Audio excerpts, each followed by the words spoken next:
The National League is basically upside down right now with all the surprise contenders. Which ones are for real? Let's talk about it. Locked On MLB.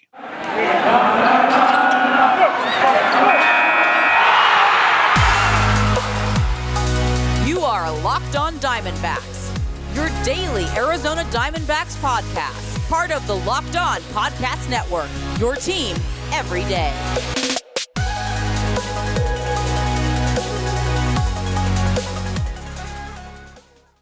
Hello, baseball fans. Welcome to Locked On MLB, Locked On Diamondbacks crossover. Every week, I, Paul Francis Sullivan, the host of Locked On MLB, your pal you can call Sully, does a crossover with this Bajakalup over there, who is the host of the Locked On Diamondbacks show.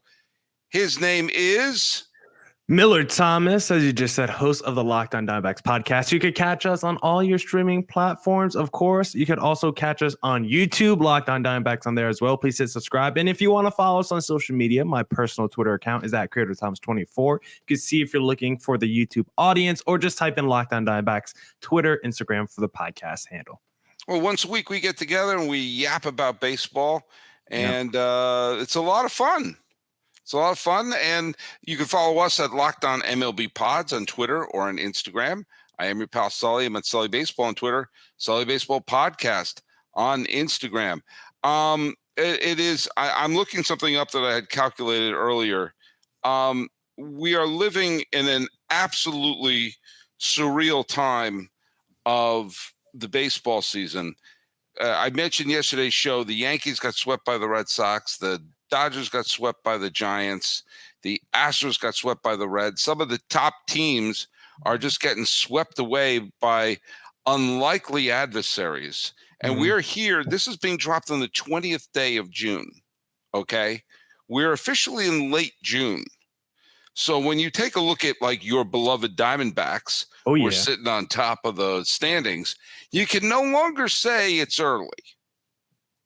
When you see a surprise team entering the back nine of June in contention, those teams could start to look around and go like, wait a minute, is this year for real? And with all of the insanity going on in the National League, Millard Thomas and I are going to be taking a look at some of the surprise contenders and see who's for real, who's not. And let me tell you something. Our dear friend Jeff Carr, the host of Locked On Reds, is waking up this morning with a wonderful sight, knowing that as of this recording, the Cincinnati Reds magic number is 91 to clinch the National League Central. The Cardinals are in dead last place. The Reds are alone at the top of the standings. If you had told me at the beginning of the year that the Cardinals would have been in first place and the Reds would be at the bottom of the standings, I would have said, yeah, that sounds about right. But that's a little bit of what we're dealing with here. And oh, by the way, the Giants did a leapfrog of the Dodgers, and they're all chasing the Diamondbacks right now. This is insane. It's absolutely insane. Yeah, I can't believe what's going on in the National League right now, because there's just so many teams. There's so many teams I really don't even believe in that are getting hot right now, because we watched, the beginning of the season with the NL Central and some of these teams in the NL West who are really struggling. But now some of these teams are starting to turn it around, and teams like the Cincinnati Reds that we're going to talk about are getting infusion of young talents that are helping them. And teams like the Giants are getting hot and taking down the Dodgers, who have been really incredible the entire season, but all of a sudden are starting to come back to the pack a little bit. So maybe we're seeing a double regression where some of the teams that were struggling those first couple of months are starting to regress to the mean and starting to pick it up. Well, maybe there were some teams that got hot to start off the first couple of months of the season. They're starting to cool off a little bit, unlike the Arizona Diamondbacks, who stay hot. Well, the interesting thing is that going into this year, kind of like the previous year, the two leagues had a distinct feel to it. The American League felt like it had a tremendous amount of parity because there wasn't a dominant team. There was a lot of very good teams. But the National League felt like there was top heavy. You had super teams and you had garbage teams. Well, this year, three of the teams that I thought were can't miss contenders, the San Diego Padres, the New York Mets, and the St. Louis Cardinals all have losing records here in late June. Mhm. And because of that, that's allowed the doors to fling wide open. Now, your Arizona Diamondbacks are in first place as of this recording by about 4.5 games. And, they got off to a terrific start. And I kept thinking any minute now, the Dodgers are just going to stampede, that. And you and I talked about at the beginning of the year, I thought the Diamondbacks were going to be a wild card contender. I didn't think they were a bad team.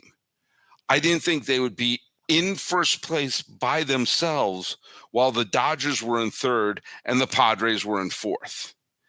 And so we're at a point right now where the Diamondbacks have to be looked upon as a legit contender. This is no longer like, well, they got off to a hot start. Like, we're rapidly approaching the midway point of the season. Yeah. And there's no sign that the Diamondbacks are going to have a great fall.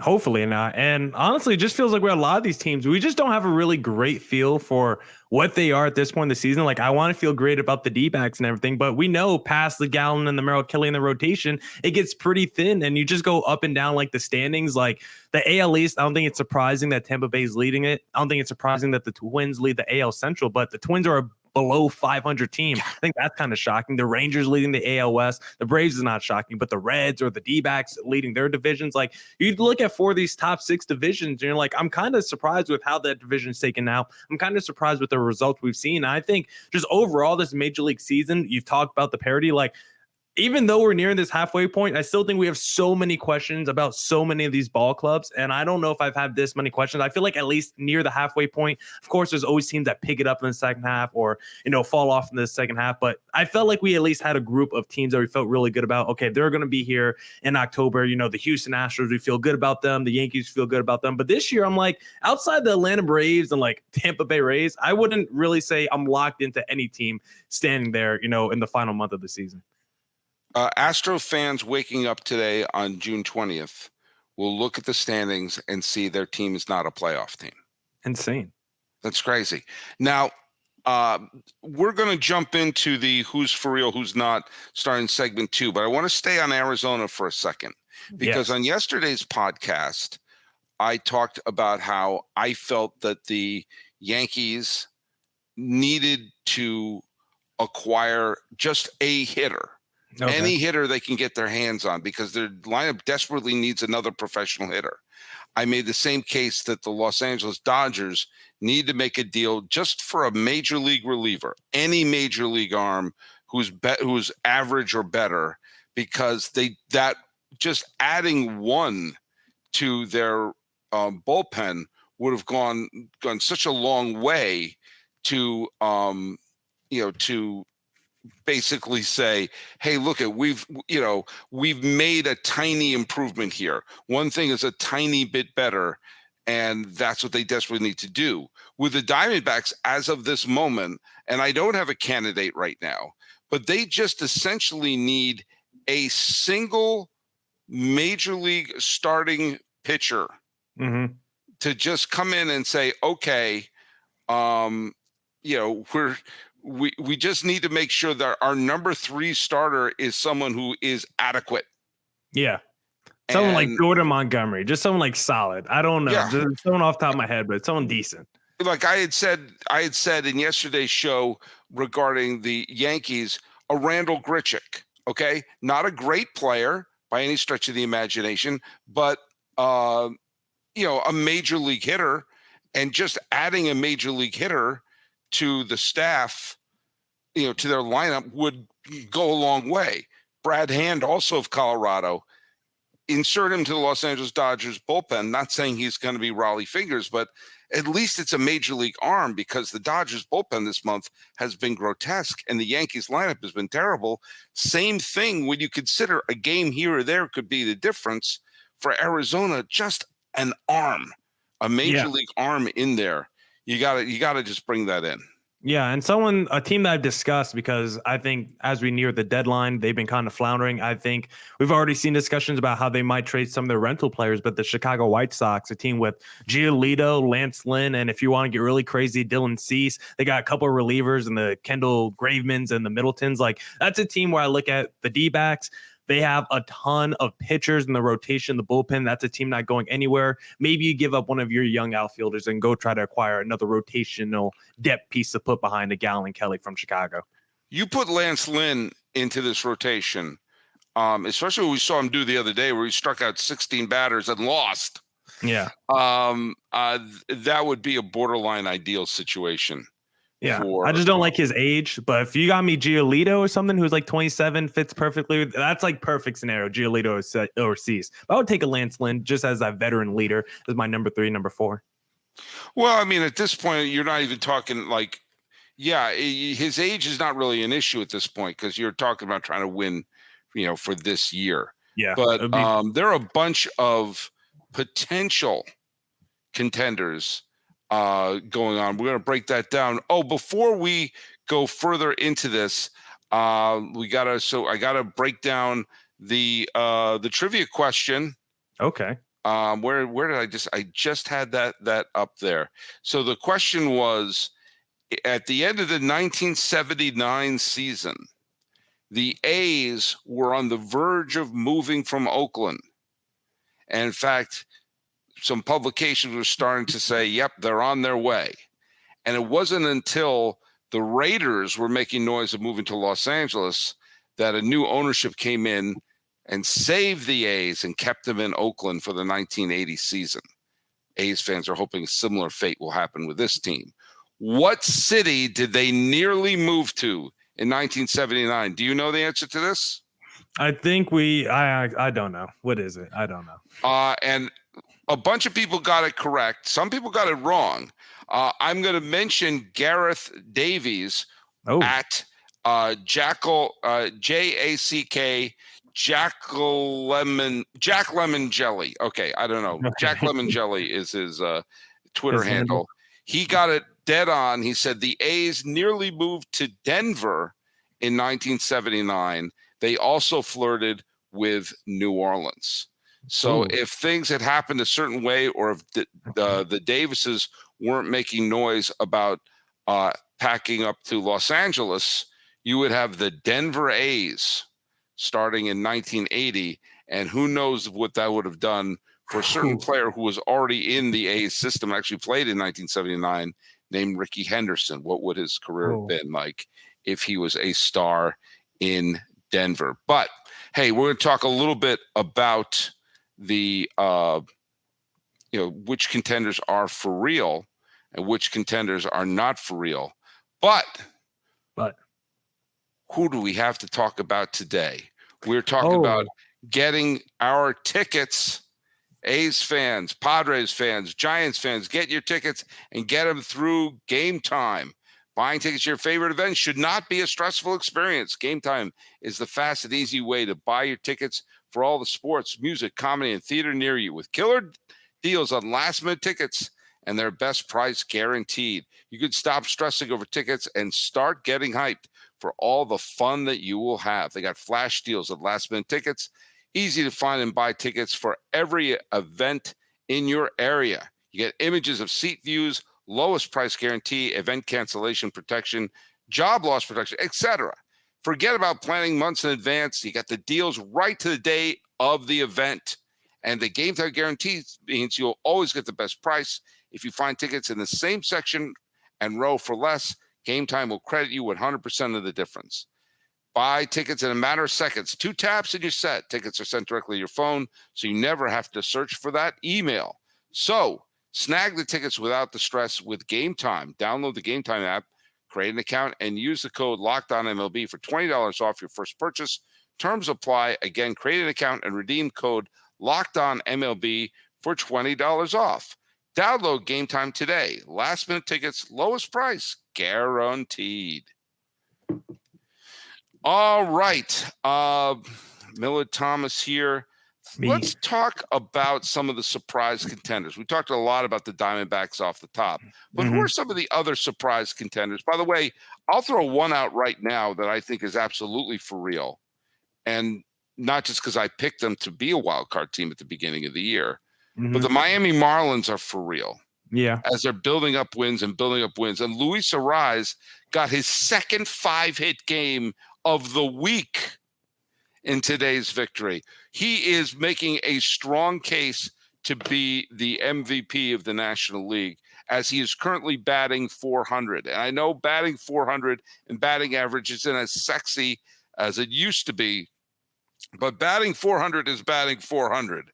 And he is putting together a phenomenal season, plus Jorge Soler, plus their good pitching. They're not even getting a great season from Sandy Alcantara. If he pitches well the second half, this Marlins team, I think, is playoff bound. Yeah, and they're super young. Their pitching is starting to come around. The Braxton Garretts of the world is still he's starting to heat up a little bit as well. Arias, how do you pronounce the name? Arias? Is that how you say it? Luis Ariz. Luis Ariz. He's having a great season. He should finish third on the MVP ballot behind Acuna and number one Corbin Barrels, of course, because that's how great of a season. We'll get into that a little bit later. But yeah, the Miami Marlins, this has been a super young team. We always said if they can get better offensively, they're going to have a chance because of their pitching. Their offense, I mean, when you have a guy batting 400, it should at least be afloat enough to score enough runs, and they've been able to do that recently. Plus the NL East. I mean, of course, the Braves have been elite, but teams like the Mets have really been struggling. The Phillies are starting to come around now. And honestly, you look at the NL East, and of course, the Braves have been hot. The Miami Marlins are heating up. And then also you do have to worry about that Philadelphia Phillies team, because that offense is starting to click. I just saw it against the D-backs where they just won 3 out of 4. Everyone up and down, the Stotts, the Harpers, the Castellanos, the Schwarbers, like that offense starting to click. They kind of have the same issues with the D-backs with rotational depth after the Wheeler and Nolas. And Nola hasn't even been great or phenomenal this year, but I don't want to count off or write off the Phillies just because they still have too much talent in that lineup. They still got some studs in that rotation, and with a guy like David Dombrowski, who's not afraid to get really aggressive, don't be surprised if they're another team with the payroll already inflated. I'm sure they're not afraid to add a few more dollars on that budget. All right. So throw some at me. Who are some of the other surprise contenders going on this year? Yeah, I mean, honestly, the whole NL Central, I mean, we could talk about, because I really don't know what to do with any of these teams. I mean, we discussed the Cincinnati Reds, who are on this 9-game winning streak. The Brewers are a couple games above 500. The Pirates are starting to struggle now, but they've been in the mix. And then the Cubs they've won 8 of their last 10 games, and the Cubs potentially have the NL Cy Young front runner Marcus Stroman. They have another guy in Justin Steele who might finish top 5 in Cy Young voting too. So it's like the whole NL Central, I don't know what to do. It makes no sense. It makes no sense. The Reds are probably the least talented team on paper, but they're playing the best as a unit. So I just don't know what to do with that division at all. Well, I mean, this all stems from the fact that the Cardinals went into this year looking like they were the strong. We joked about it in our NL Central preview that they looked like the only team that was trying going into this year, and the pieces just don't fit. The pitching has been dreadful, and they've just been not getting the hits that they needed when they needed. And the Reds did something that, frankly, I made a call for all the teams in the NL Central to do, which was take your best prospects and bring them all up.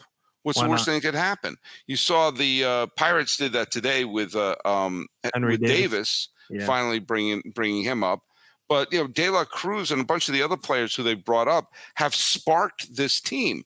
Now, granted, they in this wild stretch of victories they've had, which catapulted them from I think it was 6 games under 500 to now 3 games above 500 and being in first place by themselves.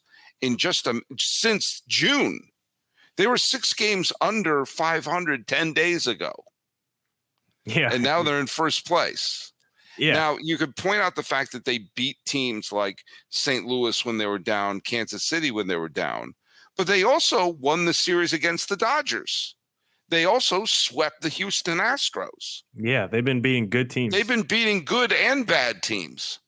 And this all started when they decided to just bring up all their best players, and have this be a lesson for teams, especially teams on the fringe, when they saw, hey, wait a minute, no one's taking this division.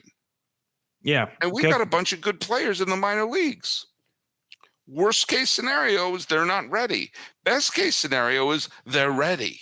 And De La Cruz is putting together with the way that he's sparked this club, he is putting together a terrific argument to be the National League Rookie of the Year.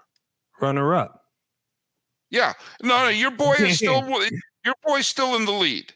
Okay. Your boy's still in the lead. I'm not taking that away from him. But what I'm saying is, when you look at the impact that De La Cruz, beyond just his numbers, but just how he's sparked the team for these couple of weeks that he's been up. He's been in the league for 11 games. And in those 11 games, the Reds have gone from 6 games under 500 to in first place by themselves. That's not a coincidence.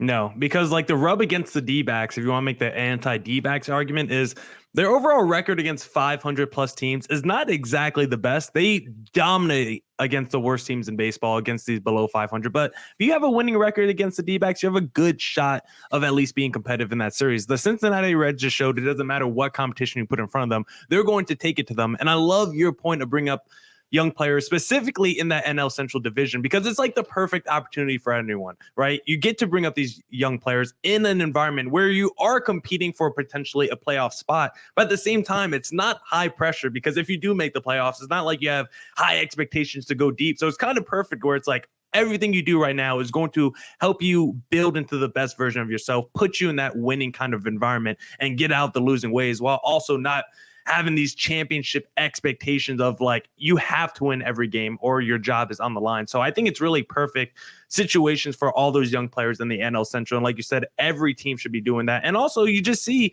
how much a young player can impact your team, how much a rookie can impact your team, from the De La Cruzes to the Corbin Carrolls of the world. Like, these young players in Major League Baseball, if you're that good, these young stars coming up now, it wastes no time for them to make an immediate impact with the Juan Sotos and the Fernando Tatises and the Wander Francos of the world. Within the first year or two of these guys playing, immediately. And I wouldn't be surprised at the end of the season, we start having the De La Cruz contract extension conversations, because the Cincinnati Reds are smart. They should probably lock up De La Cruz to a 10-year, $90, $150 million deal just due to Corbin Carroll. Do it. All right. We're here with Miller Thomas of Locked On Diamondbacks. Fire off a couple more contenders. We'll see which ones are for real, which ones are going to fade away. Yeah, well, the other one for me is just looking at the NL West. I mean, this San Francisco Giants team, all of a sudden, 7-game winning streak, actually has the best run differential in the NL West as well. I mean, this Giants team, I always thought they had like solid major leaguers. Like, we always talk about this Giants team as like a land of misfit toys, where they have above average major leaguers at a lot of positions, but we didn't feel like they had a lot of foundational building block pieces outside of a Logan Webb, not a lot of franchise changing players. We felt like they were just the perfect team where if you needed an extra utility piece or you needed that extra bat for the deep postseason run at the deadline, then you go pick off a player from the San Francisco Giants. But right now, everyone just kind of coming together for them. Conforto's having like a pretty decent season. Jock Peterson once again is looking like the all-star of that team. JD Davis, like, they've had so many dudes just put up crazy numbers. The Lamont Wades of the world is having a really fantastic seasons as well. And this Giants team, I just don't know what to expect for them, because it always feels like on paper I don't like them, and then you look up at the standings at the end of the season, they always do better than maybe our expectations for them. They're kind of like the NL version of the Tampa Bay Rays, I think. Well, and Wade the other day against Los Angeles fouled the ball off his foot, and the trainer to come out, and we were like, oh man. And of course, my thought always goes to the worst. I thought, oh my God, he broke his foot. Is his career over? They got to amputate his leg. What's going to happen? And not only did he stay in the game, but he wound up homering and doubling, and he got on base like 3 or 4 times and sparked the Giants to that victory. And there are always guys like that on this Giants team who are coming up to contribute. You saw today with, Villar hit the huge home run. Yastrzemski hit the big, huge home run. They play better than the sum of their parts. And the Giants are a weird team, especially since Kapler arrived. I was never impressed by Kapler as a manager with Philadelphia. I never understood. Go back to the tape when Bochy decided to leave. I said, well, hand the car keys over to one of his lieutenants. Take a drink, everyone. And, hand the managerial keys to Roberto Kelly, who was one of his coaches, or Ron Wotus, who was one of his coaches, or Hensley Mullins, who was one of his coaches. And instead, they gave it to a guy who I never was impressed by as a manager. The COVID season happened. That was a wash. Then they won 107 games, and then they went 500.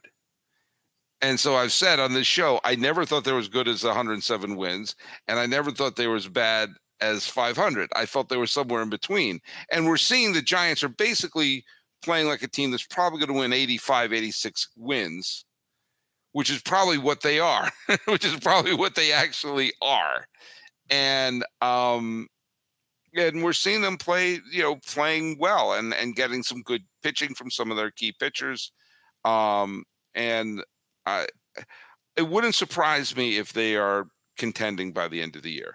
Yeah, and maybe they get frisky at the deadline. A team that was sniffing around the Aaron Judges and trying to sign the Carlos Correas last year. Maybe they say, you know what, we missed out on those star players, but we still have built this team that's on pace to win 90, between 88 and 92 wins. Maybe we go out there and make a big splash at the deadline because, as we always talk about, it seems like week in and week out, you just have to get in the postseason dance, and then anything is possible. Maybe the Giants believe that. Maybe they go out there and add a piece or replace Brandon Crawford or something at the shortstop, or maybe add another position or another pitcher in their rotation. They're dying to make a splash. Yeah. They're absolutely dying to make a splash.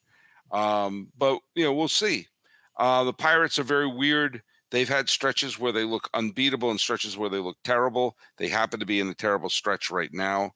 Anyone else in the the Phillies have come back. It's tough to call the defending National League champions a surprise. Mm-hmm. It was surprising how poorly they played. And again, we're keeping this to the positive surprises. We've yapped enough about the Mets, Cardinals, and Padres.